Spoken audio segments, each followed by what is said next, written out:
This is Real Estate This Week with Stephen Gasque, continuing 16 years on air and online, helping you succeed in buying, selling, and investing in property. The best real estate strategies out there just for you. Welcome to Real Estate This Week. Hi again, I'm Stephen Gasque, and I'm so glad you're here as we travel north to Alaska. I know it might feel like Alaska down in the lower 48 right now, but it's much colder up in the last frontier. And I wanted to learn how they do it, how they manage to keep their homes warm when it's 40, 50, or even 60 below zero. Let's find out. Joining us now is D'Ette Owen, the president-elect of the Alaska Realtors and the past three-time president of the Anchorage Association of Realtors. D'Ette is the owner and CEO at Rise Realty Group at Realty One Group Aurora, and she's also the owner and CEO at Successfully Yours, a training, coaching, and public speaking company.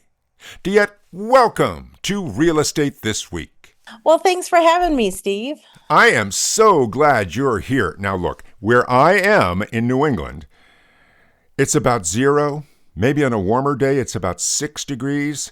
Tell me, though, what's it like in Alaska at this time of year? Well, right now we're having a heat wave. It's been around 15. But earlier this year, we were looking at anywhere from, 10, 20 below to 60 below, depending on where you were located. 60 below. D'Ette, that's amazing. Yeah, it's not recommended to do any sunbathing at that time. And so, D'Ette, tell me, what does a homeowner in Alaska do to stay warm in temperatures like that? We are all about the layers. You'd be amazed. You'll see people outside that they're not wearing a whole lot. They're wearing a sweatshirt. We acclimate to it. However, we are all about the layers, lots and lots of layers. When we're like snow machining, I'll have like 6 layers on, but as I'm snow machining, it's getting a little bit warm and I just start taking some of them off. Wow. And so you're talking first off about what you wear, and that apparently comes before what's going on in your heating system in your house. Oh, yeah. We layer up inside too, just so we don't have to crank the heat up too high. Unless we've got wood heat, and then we just put more logs on the fire. But it's super important to make sure, like when we're taking buyers out and showing them houses, we're looking at what kind of insulation does this house have? Is it 2x4, 2x6 construction? What type of insulation? And are the windows sealed up really well? Because you get a draft through the house and it's serious, especially when we get those 100-mile-an-hour winds. And so if someone is selling their home in Alaska, every improvement they've done to help energy efficiency is really important. Absolutely. Yeah, that's it. That's just money in the bank for the buyer. And we do look at what are the utility costs, so that they can figure that into their budget. And if you look at that, if I have done major improvements on my home to make it extremely energy efficient in such a brutal climate, tell me, what sort of improvements will I have done? Usually we'll see additional insulation in the attic space. That's one of the giveaways for us is when we drive up to a house, if we can see the roof, it's probably not insulated well because we should see a good thick layer of snow up there. And then, of course, when you're walking through the house, you're looking to make sure that all the seals on the windows are there, that we don't have the ice fog, no fogged windows. And we're looking at the utility costs and such. And so these are the things that we'll point out, especially to first-time home buyers that may not realize that this is an issue, but we don't want them to break the bank with their first year in their new home. Absolutely. And many people, when they move to Alaska, might not realize just how much those utility costs are going to be. Exactly, especially when you get up towards the interior in the Fairbanks area because they don't have natural gas. And those bills can get really high when you're looking at electric or propane. I see. And so, we're talking about insulation. We're talking about really sealed up and energy efficient windows and doors, I imagine. But tell Yes. me about the heating source. What do most people in Alaska use to keep their house warm? If you're in the more city type areas of Anchorage and stuff, you've got gas heat and it's either, forced air or hot water baseboard. But when you get outside of the city areas, you're seeing a lot more of propane. Uh, that's pretty popular, and just plain old wood. We'll just go out, cut down a couple trees, and light them up. That is awesome. And what kind of wood do you use personally? Whatever's in the backyard. We have a lot of, I mean, there's a lot of spruce, there's birch. It really is what's handy. We're pretty utilitarian up there. It's like, Well, I know that up in Alaska, you've got to be resourceful. You can't just cruise because really it is a full time job making sure that if you want to stay warm in your house without breaking the bank, you've got to know what to do. I imagine in Alaska, it's deadly having a power outage. well, it is if you're not set up for it. I would say there's quite a few people that do have generators just for that purpose. But at the same time, we do get a lot of power outages, and there's a lot of wood stoves. You'll see a lot more wood stoves than you probably will anywhere else, Right. as well as, and those will work better than a fireplace because a fireplace can actually suck your heat right out, unless it's working. So people prefer to have wood stoves. It'll work better. But we also, when we do construction, we try not to have a lot of plumbing on the outside walls because those will freeze, and that's where the Oh, damages really come in. I So see. we try to have more interior plumbing, and we will get the wood stove going. We'll crack open the cabinets and doors on the cabinets so that we can keep the heat going towards it, and we'll scale it down. We might shut the bedroom doors, move the beds into the living room, just to keep a smaller area to keep warm. I mean, it really depends on the size of the house and where you are. Now, if I'm out at my cabin, which is, out at Lake Louise, it's off grid and there's no heat, there's no just I don't even have water. We pull it in, but everything, the whole cabin is heated by a wood stove, so I don't have power anyway. So nothing changed. And there's quite a few people that actually live that way. Oh my So gosh. they don't care. So, D'Ette, I know that you have two homes in Alaska. One that's pretty much described as being in the city. The other Mhm. is way out in the wild frontier. Now, beginning with the city house, in a typical winter, what do you do to keep warm and comfortable without breaking the bank? Well, I mean, we put on a sweater so we don't crank up the heat too high.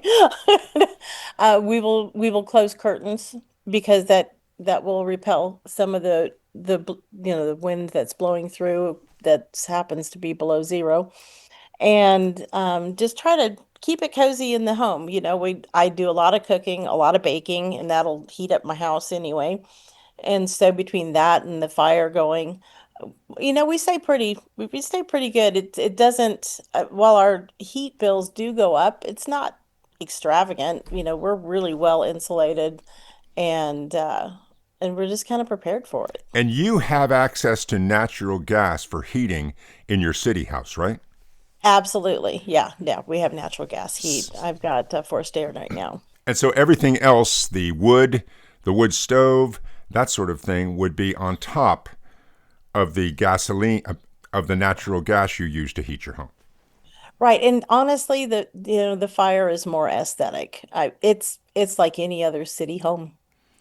Absolutely. And you made a really important distinction in one of the times we talked, saying that yes, if you want to use wood, that's great, but make sure it's in a real wood stove and not just a typical old fireplace. Tell us about that.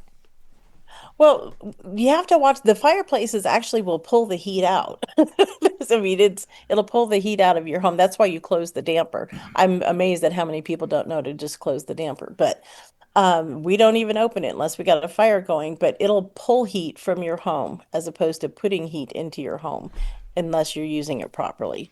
I see, but a wood stove is a completely different animal. Yeah, wood stove is locked up.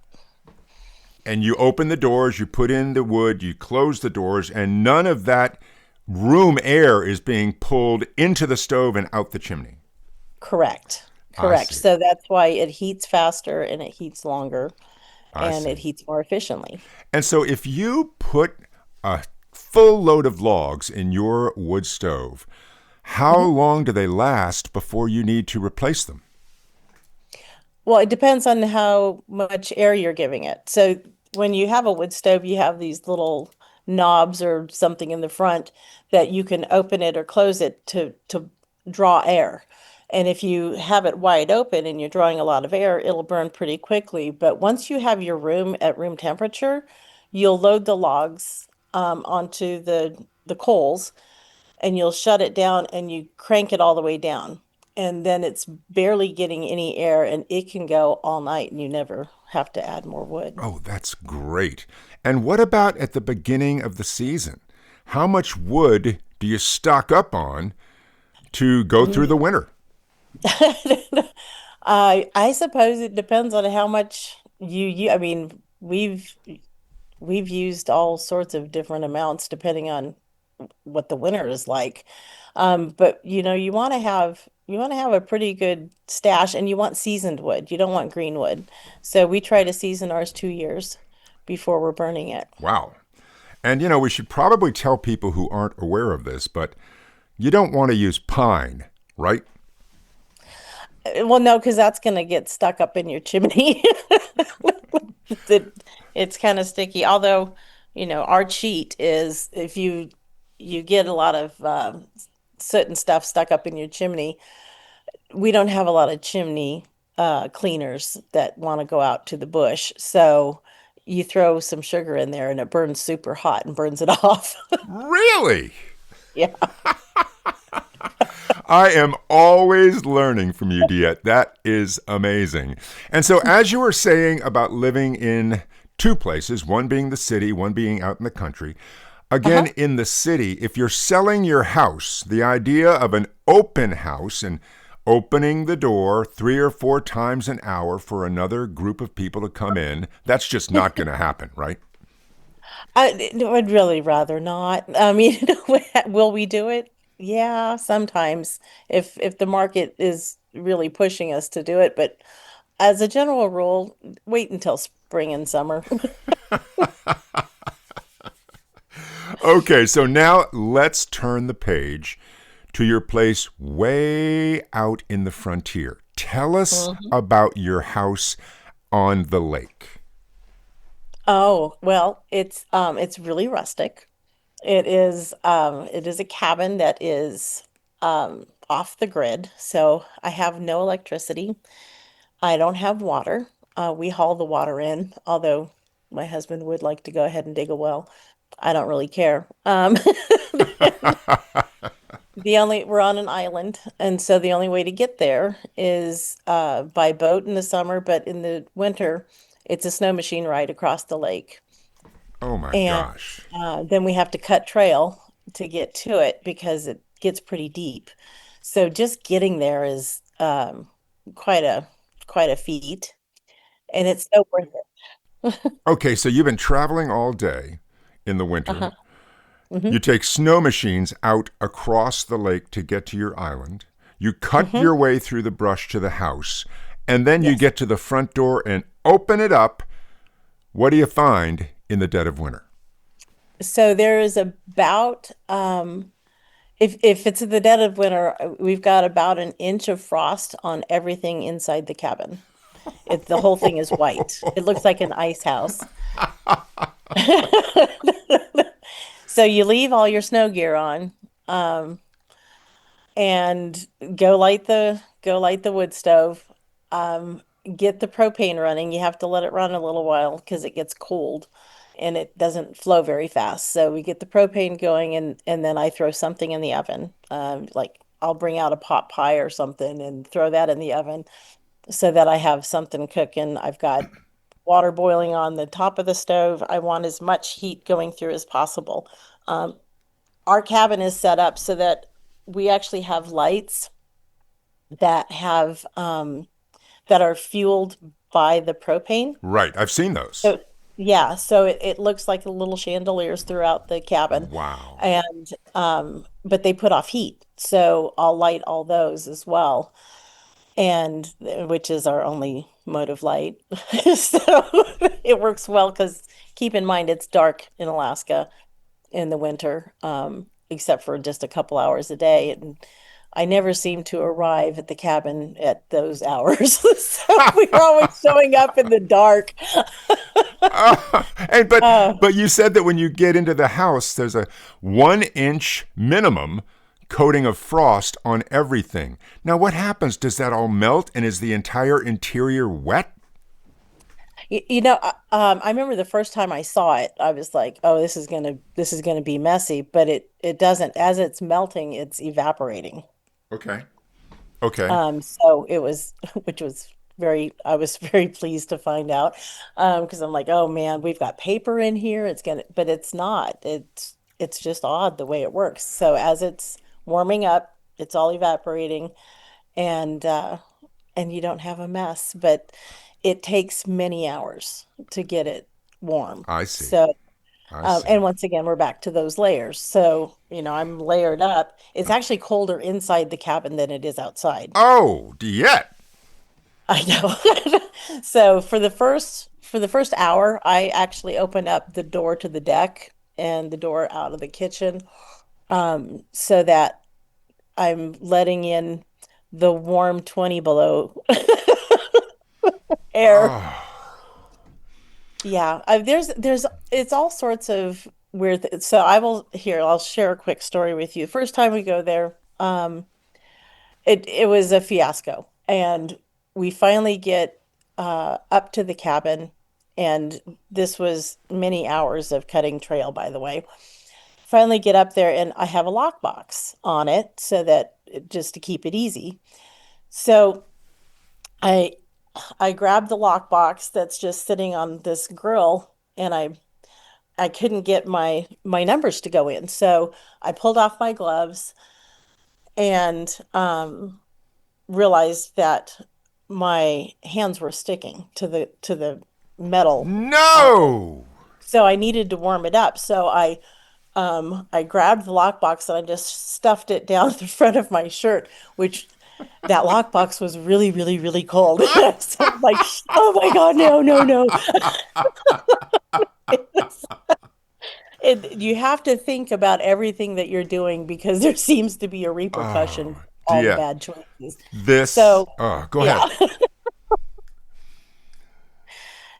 But it will melt eventually. Sometimes if we're coming in too late, we'll pull the bed out of the bedroom and bring it in by the wood stove for the first night, just to make sure that we stay warm. But by the next day, we're toasty. It's beautiful. It is the quietest place on the planet. It's so nice. Because when you wake up the next morning after you have this frozen house, you wake up to a warm little cabin and you make yourself a cup of coffee and you go and you look out across the front deck and you will see the most pristine white you've ever seen. It's whiter than white, fresh snow. And there's usually hoarfrost on the trees, and it looks like little diamonds that are all over them, and they're just glistening in the sunlight. And then you wait a few hours later and you're in the dead of night. But the dead of night there is so beautiful because the aurora borealis will frequently show up and she just does a dance for you. And because it's so quiet, because you're in the middle of nowhere, you can actually hear the hum of the aurora. Wow, I didn't know it made sound. Yeah, I didn't either. So, D'Ette, now let me ask you about another time of year. What about the summer in Alaska? What's Mhm. that like? It's perfection. It is it is daylight that just goes on and on and on. And it's beautiful. It is green, it is lush, and it is just a lot of fun. I bet. Now, when you're at your lake house on the little island in the frontier of Mhm. Alaska, and you go out in the summer, tell us about the wildlife that you commonly see just about every day. We do have a bear, but she's never messed with a cabin. We see her paw prints and stuff here and there. And but that's because we have a lot of berries, and so she's there eating that. And then of course there's fish. Moose will come walking by all the time. Caribou, when it snorts, it sounds a lot like a bear.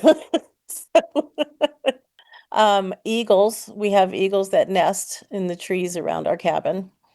And but there's all sorts of wildlife. I love the ravens. I love the eagles. It's just beautiful.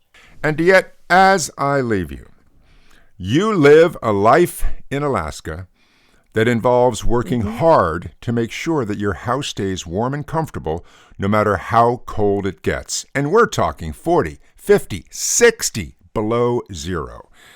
So, D'Ette, what can the people in the lower 48 learn from you and the other people in Alaska about staying warm during a very cold winter?